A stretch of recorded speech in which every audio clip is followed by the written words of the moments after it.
نحمده ونصلي على رسوله الكريم أما بعد فأعوذ بالله من الشيطان الرجيم رب اشرح لي صدري ويسر لي أمري واحلل عقدة من لساني يفقهوا قولي رب يسر ولا تعسر وتمم بالخير اللهم صل على سيدنا مولانا محمد صاحب التاج والمراج والبراق والعلم دافع البلاء والوباء والقحط برز والألم جد الحسن والحسين أبي القاسم محمد بن عبد الله نور من نور الله يا أيها المشتاقون بها أجمعين.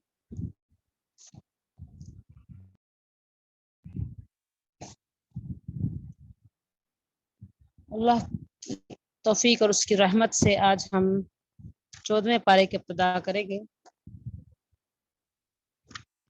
اس سے پہلے سورت 13ویں پارے کا سورت الحجر کی آخری آیات کی تلاوت کریں گے. بسم اللہ الرحمن الرحیم. الف لام را تلک آیات الکتاب و قرآن مبین. یہ اللہ کی کتاب ہے اور یہ قرآن واضح ہے، مبین. سورۃ ابراہیم میں، اس سے پہلے سورۃ ابراہیم میں بھی ہم نے قرآن کی خوبیوں کے بارے میں پڑھا تھا، اور مبین قرآن کی ایک خوبی ہے. اور قرآن میں آپ پچھلے 12-13 جو پاروں میں ہم دیکھ چکے ہیں کہ قرآن میں کچھ بھی غیر واضح اور مبین نہیں ہے. اور اچھا کلام کون سا ہوتا ہے؟ جو واضح ہو. قرآن میں مبہم اور غیر واضح کچھ بھی نہیں ہے. مقصد یہ ہے کہ ہم اسے سمجھتے کتنا ہے. اللہ سے دعا کریں کہ اے رب، کہ ہمیں اگلے رمضان تک قرآن اس طرح سمجھ آئے جس طرح ہمیں اردو کے کلام کی سمجھ آتی ہے. اور یہ ضروری نہیں ہے کہ فوراً سے بعد رمضان کے بعد ہمیں کوئی سکھانے لگ جائے، لیکن نیت کا اجر ملتا ہے. پچھلے سپارے کے خلاصے میں کیا ہے کہ ہم نے سورۃ رعد اور سورۃ ابراہیم پڑھی. سورۃ رعد کی جو مین مقصد تھا آیت نمبر 17 میں، وَأَمَّا مَا يَنْفَعُ النَّاسُ فَيَمْكُثْ، کہ تم دنیا میں نفع مند بن جاؤ. لوگوں کو نفع دے گا وہی کامیاب ہوگا. جو لوگوں کو نفع دے گا بس وہی کامیاب ہوگا. اور پھر ہم نے آگے سورۃ ابراہیم میں دیکھا تھا، الم تر کیف ضرب اللہ مثلا کلمۃ طیبہ اصلها شجرۃ اصلها ثابت ہوا. آیت 24، 25 اور 26 میں ہم نے کلمہ طیبہ کی اور کلمہ خبیثہ کی مثال پڑھی تھی. اس کا مین تھیم کیا ہے کہ آپ انسانیت کو نفع دینے والے بن جائیں. اب ہم 14ویں سپارے میں کیا کیا کچھ دیکھیں گے یا کیا کیا کچھ ہم نے دیکھا ہے. ہم 14ویں سپارے میں 4 استادوں سے ملیں گے. استادوں سے ملنے کا ہمیں پہلے ہی بہت شوق ہوتا ہے. تو شہد کی مکھی کی مثال جو پہلی استاد ہے ہماری سورۃ نحل میں آتی ہے. پھر ہم بھینس کو دیکھیں گے کہ کس طرح سے وہ اللہ کے حکم کی پابند ہے. پھر فرشتے اور بے شمار مخلوقات ہیں. بیکار جینے سے بہتر ہے کہ جانے کی تیاری کرو. پورے پالے کو اگر ہم پچھلے سے جوڑ دیں تو اس کا مقصد کیا ہے؟ حقیقت جو کچھ ہم نہیں کر رہے وہ ہمیں کرنا چاہیے. زندگی کا مقصد ہے والنٹیئر، فی سبیل اللہ کام کرنا. اللہ کے راستے میں اپنی زندگی، اپنی اسکل کو استعمال کرنا. اگر ہم دیکھیں تو ایک انسان ایک مسافر کی طرح ہے جو ٹرین کے اسٹیشن پہ بیٹھا ہے، ایک ٹرین کے انتظار میں. ساتھ کچھ کھانا پڑا ہے، کچھ انجوائمنٹ کی چیزیں ہیں، کچھ گزارے. اس کے بعد ایک ٹرین آتی ہے اور وہ سب کو چھوڑ کر اس ٹرین میں بیٹھ جاتا ہے. اور یہ ٹرین کون ہے؟ موت کی ٹرین. اس پارے کے شروع میں ہی جو 2 باتیں ہیں ہم دیکھتے ہیں. پہلا ہے قرآن کی حفاظت. اِنَّا نَحْنُ نَزَّلْنَا، ہم نے اس قرآن کو خود اتارا ہے اور ہم اس کی حفاظت کریں گے. اللہ نے انسان کو بے مقصد پیدا نہیں کیا. اور قرآن کے بارے میں اللہ تعالیٰ فرماتے ہیں کہ اس کا حفاظ کی ذمہ داری ہماری ہے۔ اور دوسری بات جو اس بارے میں ہے کہ اللہ کے خزانے بکھرے ہوئے ہیں اور خاص مقدار پر آپ کے میرے پاس پہنچ رہے ہیں، جیسے بارش کبھی ختم نہیں ہوتی، سمندر کبھی ختم نہیں ہو رہا۔ اور آدم کی تخلیق کے بارے میں ہم اس بارے میں پڑھیں گے، اور ابلیس کا انکار دیکھیں گے، اور ابلیس کی سیاہ کاریاں اور کارنامے 14 اس بارے میں ہے۔ جنتوں کے انعامات کے متعلق تذکرہ ہے، جہنم کا تذکرہ ہے۔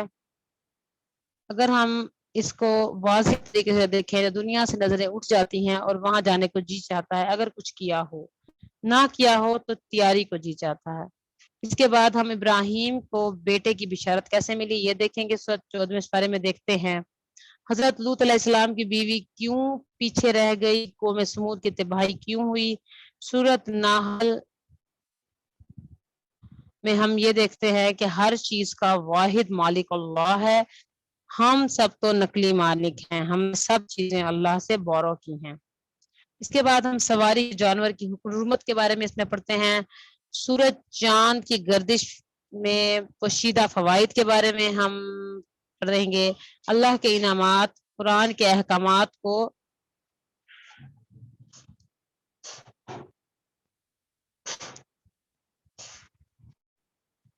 کفر کی علامات دیکھیں گے۔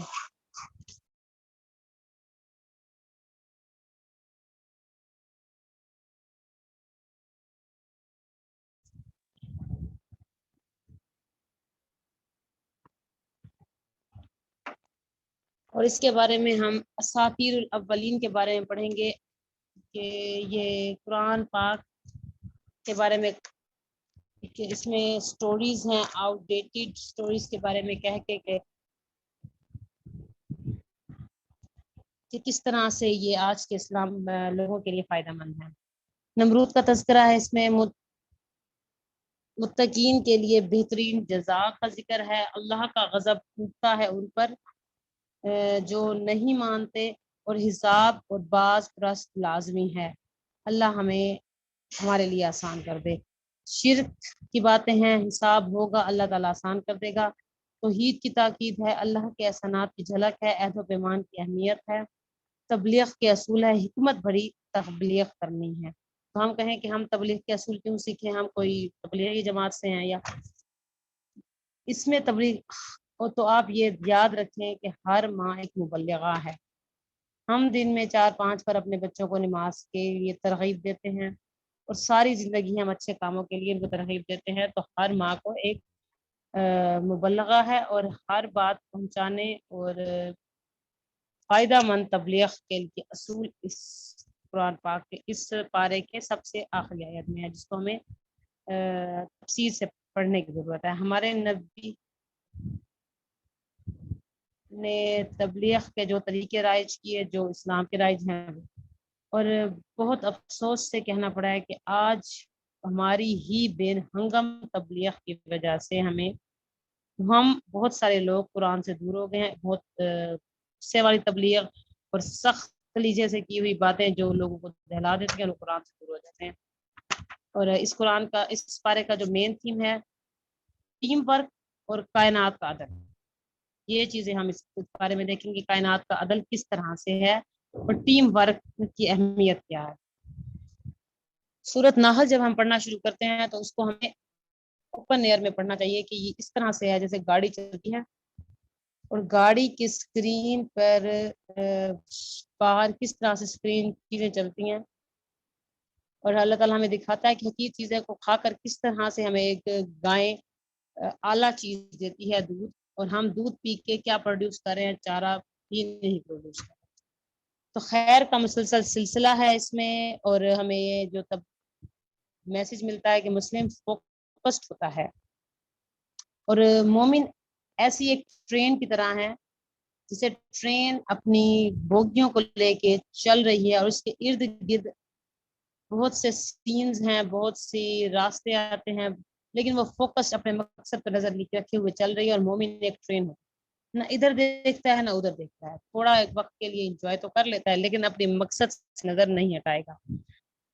اور جو پوائنٹ ہے نفع مندی، دوسروں کے لیے جینا ہے، تو دعا کریں اللہ مجھے دوسروں کے لیے جینے والا بنا دے، اور ہم کائنات کا توازن بیلنس دیکھیں گے اور استادوں سے ملاقات کریں گے۔ سیکھنا ہر کوئی چاہتا ہے، سیکھنا ہو تو کائنات کی سب چیزیں ہماری استاد ہیں، اور اگر جو سیکھنا نہ چاہے وہ بڑے بڑے استادوں کا نام ڈبونے والے بن جاتے ہیں۔ پورے پارے پر مقصد پر نظر رکھنے کی 25 آیات موجود ہیں، جن کے ابھی میں آیت نمبر نہیں بول سکتی۔ محبت اور احساس کے ہے، اور مسلمان ایک باعزت قوم ہے اور ہم مسلمان ہیں۔ آرزو اور خواہشات کے راستے پر نہیں چلنا۔ حمید الدین کا ایک شعر ہے کہ ہے اگر مجھ کو خطر کوئی تو اس امت سے ہے، جس کے خاک سر میں ہے اب تک شرارۂ آرزو۔ اس کو سمجھ جائیں تو روح کے تقاضوں کو پورا کرنا ہے، اور آدم کو کس طرح سے شیطان بھٹکاتا ہے اس کو دیکھنا ہے۔ شیطان کے وار کے بارے میں ہے، اور مجاور کس طرح سے قبر پر بیٹھتے ہیں، اور کس طرح سے آج کا مسلمان غفلت میں ڈوب گیا ہے۔ اور اس کے ایک میسج یہ بھی ہے کہ اگر جنت لینی ہے تو مجاور ہو جاؤ، باعمل ہو جاؤ، متحرک انسان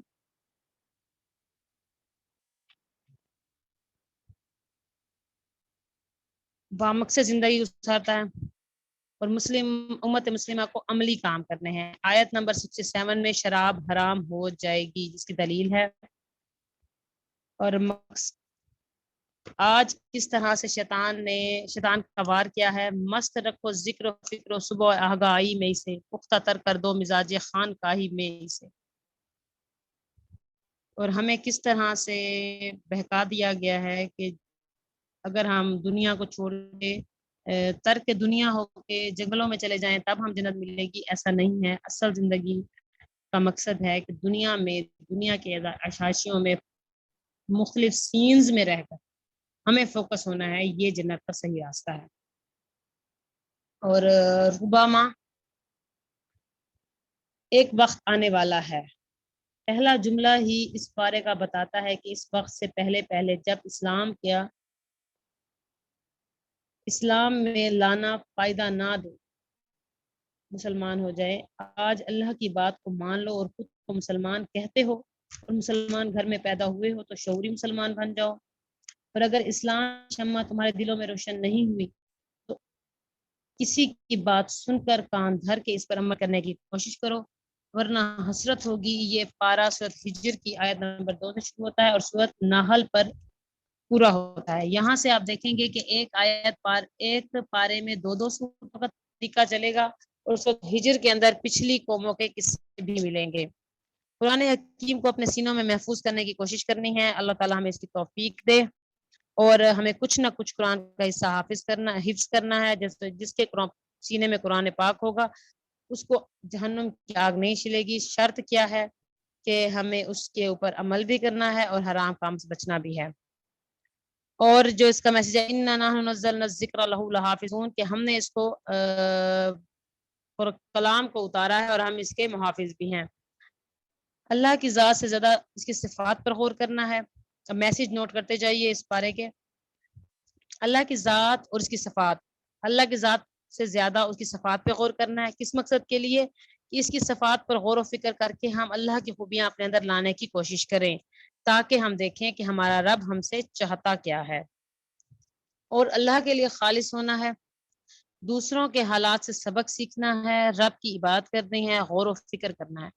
آج غور و فکر میں کمی ہے کیونکہ وقت ہی نہیں ہے، فارغ نہیں ہے، دماغ میں کچھ، آنکھیں کچھ دیکھتی ہیں، کان کچھ اور سنتے ہیں، یعنی اتنے ہم گیجٹ میں مصروف ہو گئے ہیں کہ سڑک پار کرتے ہوئے بھی فون پر نظریں ہوتی ہیں۔ اللہ سب کے دین، ایمان اور جان کی حفاظت فرمائے۔ پھر ہمیں کیا کرنا ہے؟ عقل سے کام لینا ہے، اور اگر ہم عقل سے کام نہ لیں تو عقل آپ کو اپنا غلام بنا کر خواہشات میں ملبوس کر دے گی۔ اور عقل بہت سمجھدار ہے، ہر جگہ عقل کو درمیان میں لانے سے پہلے سمجھ سے کام لینا پڑے گا۔ لیکن کرنا کیا ہے کہ عقل سلیم مانگنی ہے اپنے رب سے، دعا کرنی ہے کہ اللہ تبارک و تعالی ہمیں عقل سلیم عطا فرمائے۔ اس طرح دوسروں کے حالات سے سبق حاصل کرنا ہے۔ سبق پڑھنے والے بہت ہیں مگر سبق حاصل کرنے والے بہت تھوڑے ہیں، نماز پڑھنے والے بہت ہیں مگر نماز کی روح کم لوگوں کو ملتی ہے۔ پھر اللہ تعالیٰ کو اپنا معبود بنانا ہے، کیونکہ اس کے سوا ہم بچ سکتے ہی نہیں ہیں۔ تو اللہ سے ڈر کر زندگی ایسے بسر کرنی ہے کہ کل جب اس کے پاس آئیں تو ہم سے راضی ہو۔ پھر آپ دیکھیں گے کہ سورۃ حجر میں قرآن پاک کی بہت بات مل رہی ہے لوگوں کے لیے۔ کتاب اللہ کو واضح کرنا ہے، اللہ کی کتاب کو واضح کر دینا ہے۔ اگر اللہ نے ہمیں کچھ 4 لفظ سکھا دیے ہیں تو ہم نے انشاءاللہ لوگوں میں عام کرنے ہیں، اپنی زندگیاں بسر کرنی ہے، تاکہ یہ اپنی زندگیاں ایسے بسر کرنی ہے کہ اس کتاب کو، اس علم کو ہم آگے پہنچا دیں، تاکہ یہ کتاب ہمارے اور لوگوں کی نجات کا ذریعہ بن جائے۔ اور اس کے بغیر بات نہیں بنے گی، اس کے بغیر بات نہیں بنے گی۔ اور یہ بات آپ کو سورۃ ہجر کی آخری آیات میں ملتی ہے۔ بہت خوبصورت انداز سے پھر اللہ تعالیٰ کی نشانیوں پر غور و فکر کروایا گیا ہے۔ سیدھے راستوں پر چلنا کیسے، ہم روز کہتے ہیں اہدنا الصراط المستقیم، اور جب چلنے کا وقت آئے تو پیچھے کیوں ہٹ جاتے ہیں۔ اور آگے سورۃ نحل، جس کو ہم سورۃ نعم بھی کہتے ہیں، نعمتوں والی سورۃ، بہت خوبصورت انداز سے کائنات کا ایسا نقشہ کھینچا ہے کہ جیسے ٹرین میں بیٹھ کر آپ شیشے سے باہر دیکھتے ہیں۔ ان سب کو دیکھ کر یہ سیکھنا ہے کہ اللہ کی نعمتوں کی قدر کرنی ہے، شکر گزاری کرنی ہے، اور پھر اللہ تعالیٰ کے نام کو بلند کرنے کے لیے دنیا میں شہادت حق کی گواہیاں بھی دینی ہیں، اور خود بھی اس کلمے کے تقاضوں کو پورا کرنا ہے تاکہ ہم بچ جائیں، قیامت کے دن ہمیں حسرت نہ ہو۔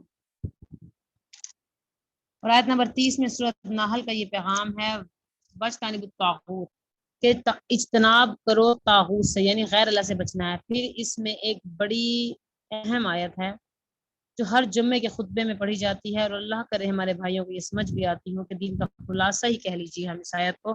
تو یہ آیت کیا ہے؟ سورۃ نحل آیت 90، ان اللہ یامر بالعدل والاحسان وایتاء ذی القربى وینہی عن الفحشاء والمنکر، یعنی عدل اور انصاف اور ذی القربى کے ساتھ صلہ رحمی کا حکم دیا گیا ہے، ساتھ 3 چیزوں سے منع بھی کیا گیا ہے۔